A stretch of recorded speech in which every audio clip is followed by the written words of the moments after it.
Hey, what is up, mortals? Welcome to Season 1 Part 5 of What If Quirks Were Outlawed. I just wanted to greet you guys by just saying, sit back and relax, you're in for a treat. So, we begin. Kirishima had just wandered around, trying his luck with the areas that he was going to. He hadn't found his friends yet, and he was growing worried because of it. He thought that he would find them at the places he initially thought of looking at, but he didn't know what to do when he came out empty-handed.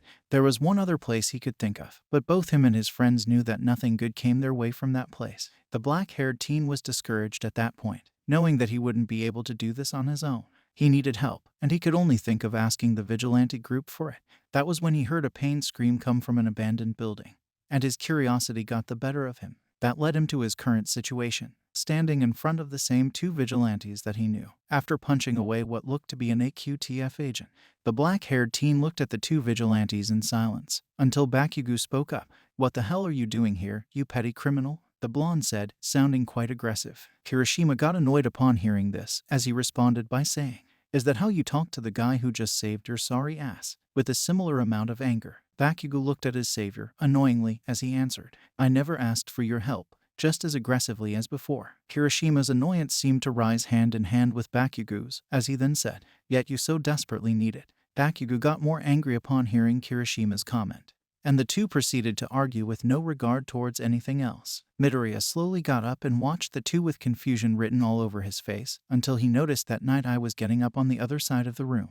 The green-haired boy panicked, as he shouted to the other two teens, "Can the two of you save it for later? We have bigger problems to deal with right now." Both Bakugo and Kirishima stopped after hearing Midoriya shout, which Bakugo knew was not something he usually did. The two then turned their attention towards Night Eye, and quickly readied themselves. "So what's the deal with this guy?" Kirishima then asked, hoping to find out what he had gotten himself into. That is when Bakugo answered by saying, "He's called Sir Night Eye, and that's about all we know," with a voice that was still angry.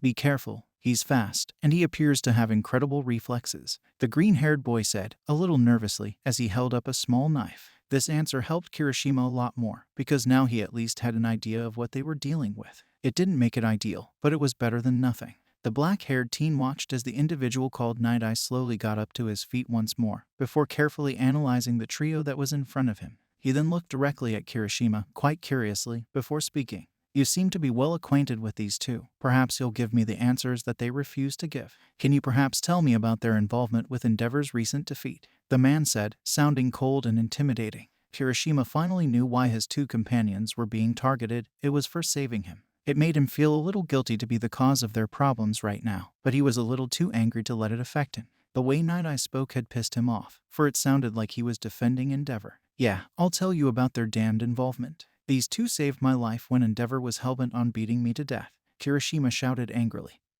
his emotions being on the behalf of both himself and his saviors. Night Eye was completely unaffected by this, for he had gotten an answer. The black-haired teen had just told him that the other two were there that night, and that they were somehow involved. To him it was enough to say that they had fought Endeavor, which meant that they should be treated like real threats. Night Eye then pushed his glasses back into place, before speaking. "Now there are two brats with an attitude. How terrific," the agent said, just as coldly as before. Both Kirishima and Bakugo got angry upon hearing this, as Night Eye then said, "That attitude only strengthens my opinion about Endeavor's actions. With that attitude, I'm sure that he had a good reason for deciding to kill you." With a voice that, for the first time, showed any hint of aggression and malice. Kirishima just lost it after hearing these words, as he blindly charged in to fight Night Eye. He hardened his skin and began throwing wild punches towards the man, but none of them landed.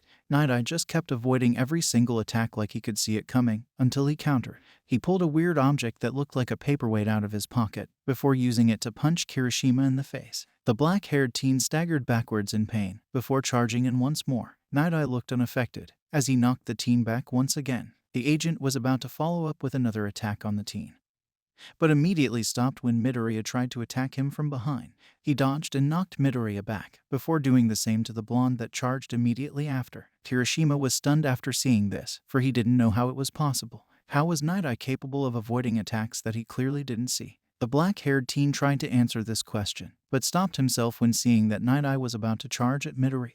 Kirishima didn't hesitate, as he dashed towards Night Eye and managed to knock him away from Midoriya. Kirishima was even more confused now. How did he manage to hit Night Eye just now? How does he do what he does? He pondered these questions deeply until Bakugo walked up to his side and said, "This isn't working. We can't hit this bastard." With his usual level of aggression, Kirishima could feel the blonde's rising frustration, and he agreed with him. But he didn't have a solution to their problem, so he turned his attention towards Midoriya.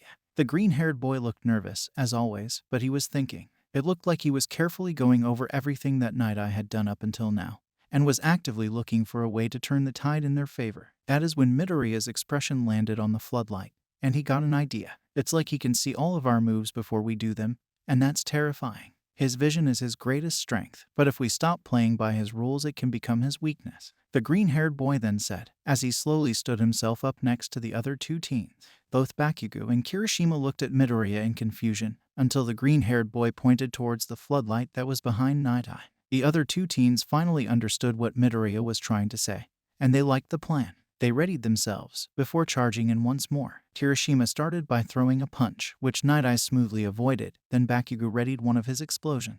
What first looked like an explosion meant to attack quickly turned into nothing but a blinding flash of light. Night Eye had no choice but to instinctively cover his eyes. But it was at that moment that he realized that his attention had been focused on the wrong person, because just a few meters away from Kirishima was Midoriya, looking ready to throw his knife. At first it looked like he was going to throw it at Night Eye, but that didn't happen. The green-haired boy threw his knife, which flew past Night Eye and crashed straight into the floodlight.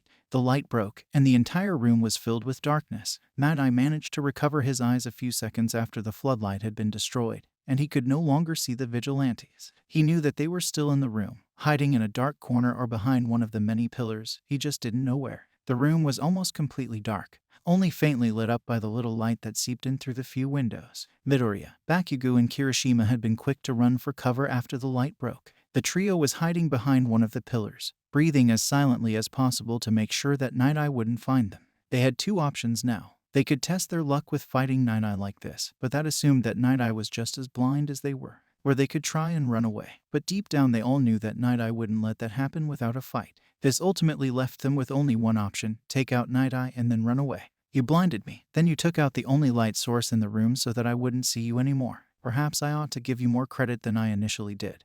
But it won't be enough to defeat me," Night Eye then said, speaking loudly so that the vigilantes would hear him regardless of where they were. The trio were surprised to hear Night Eye speak, and they continued to listen as he said, "My quirk lets me see into the future. It lets me see every single decision and action that you're about to make. I'm sure that you know what this means." With the same voice as before, Midoriya, Bakugo, and Kirishima were all horrified upon hearing this. The fact that Night Eye could see into the future was something that they never would have imagined to be possible. Could they even win against something like that? "Why would he tell us this?" Kirishima whispered, his voice trembling from the utter terror that he was feeling. Bakugo breathed heavily as he realized why Night Eye had decided to tell them this information. Because he's already seen the outcome of this battle, he knows that he'll win. The blonde said, his voice almost being a perfect copy of Kirishima's. Midoriya was just as terrified as the other two, as his head went over Night Eye's words multiple times. He got more and more scared every time that he went over it, but that is when he realized something. Night Eye's words didn't align with his past actions, which meant that something else was going on.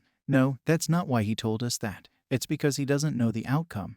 He's just trying to scare us," Midoriya then whispered, speaking his mind to the other teens. Bakugo and Kirishima looked at Midoriya confused, as he explained. "He claims that he's able to see all of our future moves, yet Kirishima was able to hit him. Not only that, but why didn't he stop us from destroying the floodlight if he knew that it was going to happen?" Midoriya whispered, calming himself down as he did. Bakugo and Kirishima were stunned, as they realized that Midoriya had a point. "I'm not saying that he was lying about his quirk, but maybe there's some sort of limit or requirement needed to activate it, because right now I believe that he can only use it on me and Bakugo, judging by the fact that only Kirishima has managed to land a hit," the green-haired boy then said. The other two were silently absorbing this theory until Bakugo added something.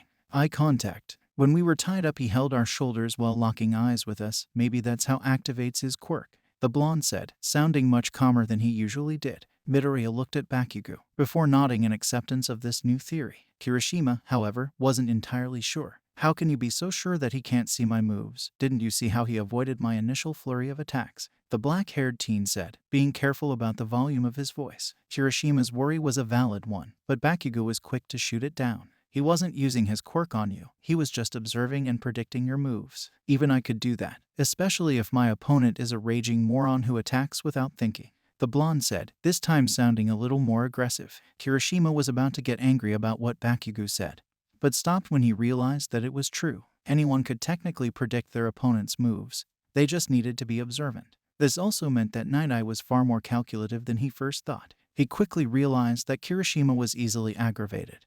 Then he had chosen his words carefully to make him angry. This way he could make sure that Kirishima, the only person that he couldn't use his foresight on, was easy to read. Kirishima finished his thought as he turned to Midoriya and asked, so what's the plan? With a much calmer voice, Bakugo leaned in towards Midoriya because he wanted to hear this plan. The green-haired boy thought about it for a second, until he answered, we hit and run. Attack him from different angles, hit him once, then flee into the darkness. Don't let him see a pattern. And since Kirishima isn't affected by his foresight, we need to make sure that he stays separated from me and Bakugo. Kirishima nodded in agreement to the plan, as Bakugo grinned and said, I like it, let's kick his ass, sounding fired up, while still whispering. Midoriya only nodded towards the other two, before taking a deep breath and moving out. The trio took their positions around Night Eye, making sure to take different angles. The agent was standing in the darkness unaware of where the teens were, until someone suddenly charged from behind one of the pillars. Night Eye couldn't see who it was that had hit him, for they had backed off into hiding immediately after. Then came another hit, then another, then another. Each hit seemed to come from a different person,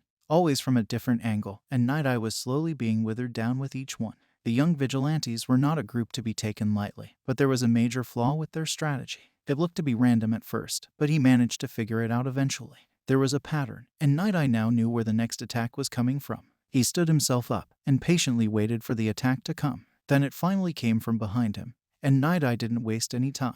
He turned to face the attacker, seeing that it was the one with green hair, and swung. Midoriya was caught off guard by Night Eye and quickly dodged out of the way. The agent was surprised that the vigilante had managed to dodge, but he shrugged it off before throwing another kick. Midoriya had never been more focused in his entire life. He carefully watched Night Eye and could then see and predict his moves. The green-haired boy actually managed to avoid Night Eye's hits, gaining a look of surprise from the AQTF agent.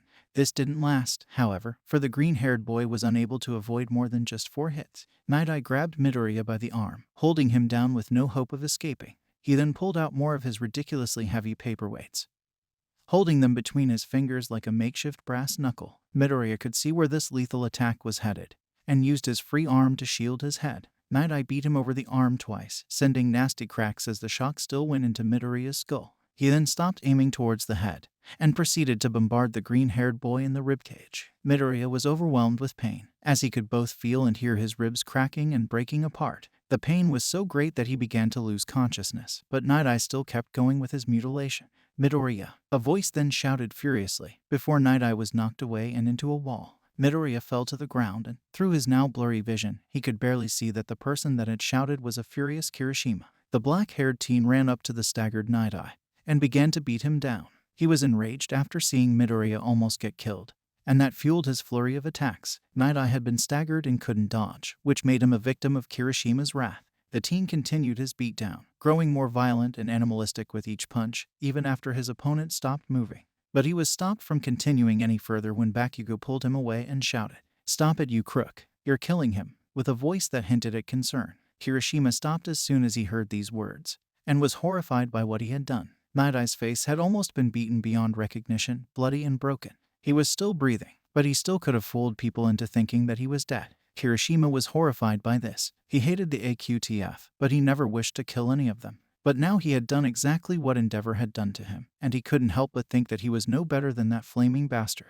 Kirishima's shock was then broken by Bakugo, who ran over to the injured Midoriya. The black-haired teen was quick to join him, and tried to help the green-haired boy. "Are you all right?" Kirishima asked, looking very concerned by Midoriya's condition. The green-haired boy shivered and grunted in pain before he answered, "I think he broke some of my ribs," with a very strained voice. Both Bakugo and Kirishima looked more concerned upon hearing this, as the former then said, "We can't stay here, we have to go," with his usual aggressive tone. Kirishima only nodded in agreement to this, as he helped the blonde carry Midoriya away from the scene. Toshinori was getting anxious as he was worried. Neither Bakugo nor Midoriya had returned from their patrol yet, and it made him so anxious that he began walking in circles. "Can you stand still, Toshinori?" You're making me dizzy, Aizawa said, sounding a little annoyed. Toshinori did not stop walking, as responded by saying, how can I sit still? Midoriya and Bakugo are still out there. What if they got captured? With a tone that was a mixture of worry and annoyance, Aizawa was about to speak against the buffed blonde, but was beaten to it by Stain, who said,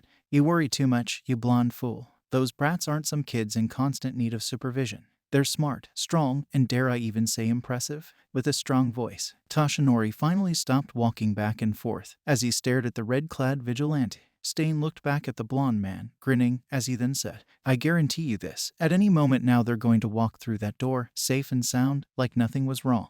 With a determined voice, Aizawa was willing to speak up and make it a bet, but stopped himself when the door suddenly flung open to reveal 3 familiar figures. The adults stood up in shock, which quickly turned into worry when they saw the individuals in the doorway. We need help here. Midoriya is injured, Bakugo shouted, prompting both Aizawa and Stain to run over and help carry Midoriya over to the table. While those two were helping Midoriya, Toshinori walked up and noticed that Kirishima had come in with the boys. Young Kirishima, the blonde man asked in confusion. The black-haired teen looked at the man, trying to hide his anxiety, as he said, I encountered these 2 idiots while I was out for a stroll. They looked like they could use some help. With a voice that was trying to remain as calm as possible, Toshinori only smiled upon hearing this, relieved that Kirishima was able to find them. What happened? Aizawa then asked, sounding worried as both him and Stain helped Midoriya.